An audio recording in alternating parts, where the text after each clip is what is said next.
Jofa shirin fim ɗin labari na shirin ɗaukar cakwakiya. Duba da Firisdo ya faɗa soyayyar Sumayya, duba da tsohon hauka da ya warke bisa ga fita dai aka da shi ƙasar waje. Ku kasance da mu cikin bidiyo na ƙarshe.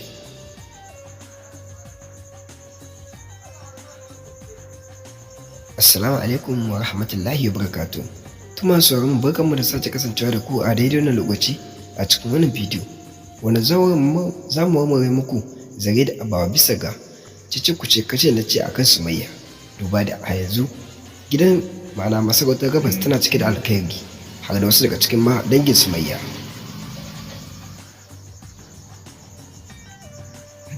Shi menene dalilin da yasa suke cikin farin ciki a wani lokaci? To sanin kanku ne mai sauraro dukkan wani wanda ya kalli shirin fi'il labari na season 13 episode 10 ya fahimci da aka je mana duba da faɗo da Sumayya ta yi a cikin ɗaki, wanda ake tunanin ko Abba Galadima ne ya zama silar faɗuwarta. To ashe alkhairi ne duba da inda aka je kwararrun likitoci suka gabatar da ma'ana bincikensu game da Sumayya da take ɗauke da ciki wata 3.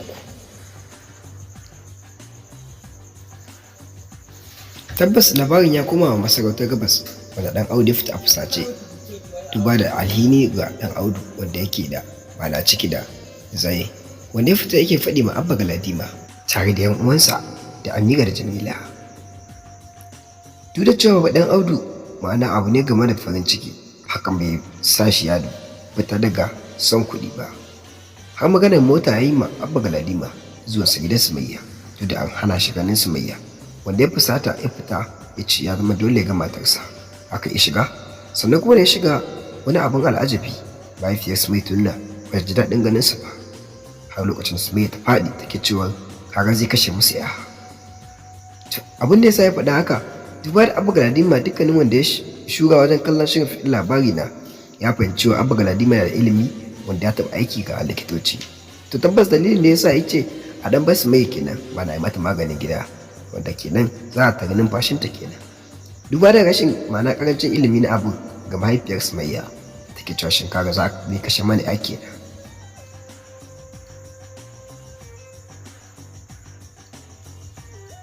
Bari mu tsallaka kuma bangaren Kilishi. To tabbas kam Kilishi ma'ana an ce dan bakin ciki sai dai ya mutu.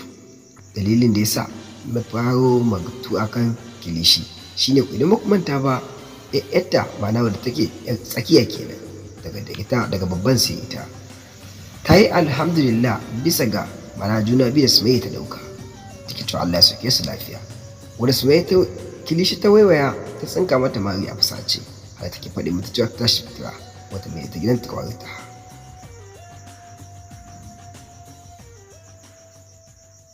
Duk da cewa ta haka shi ma ɗayan bai tsira ba, haka ta sa ta fita. Wanda ta faɗo ta kalma kuma hakan na nufin cewa wasan sabon girki kenan. Shin me wasa sabon girki? Ku kasance mu cikin bidiyon nan, amma mai sau idan wani farkon ziyartar ka daure ka taɓa mana alamar nan ta subscribe da ma ka mana share domin samun sabbin shirye-shirye ma da duk lokacin da muka ɗora.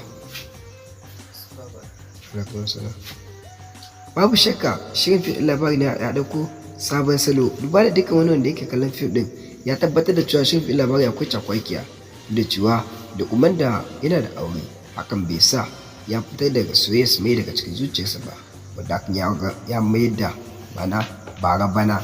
Duba da matar shi kansa ma'ana Lukman din ta gane cewa har yanzu akwai tsohuwar soyayya tsakanin ma'ana Lukman da Sumayya.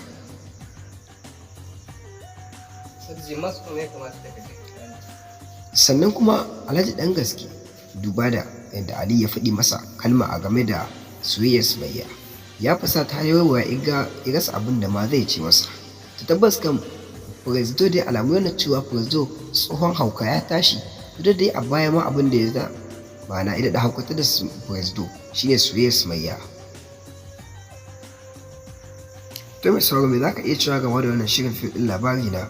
Waɗanda fi'il labari na saura ma'ana yi 3 kenan ko 4 a tafi hutu na suke ɗaukar dogon zango. Duk da dai tabbas kan wannan dalilin da yasa mahaifiyar Sumayya ma'ana bata yarda Sumayya ta koma gidan ma'ana Abba Galadima a halin yanzu ba. To tabbas kan ana so a ɗan ja fim ɗin ne, duba da fim ɗin ya fara tawa gangara.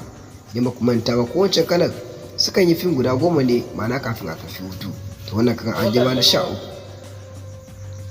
To mai sauraro duka ana maka ƙarshen shirin namu. Allah ka samu dace alkhairi 24 tana alfahari da ku dai kuma subscribe kuma na share domin mabiya kuma masoya su amfana, sannan muna buƙatar gyara a duk lokacin ku ji voice ɗin mu bai daidai ba ku dan mana gyara domin farin cikin ku shine namu alkhairi da tumo ta ku ce. Allah ka sa mu dace, amin summa amin.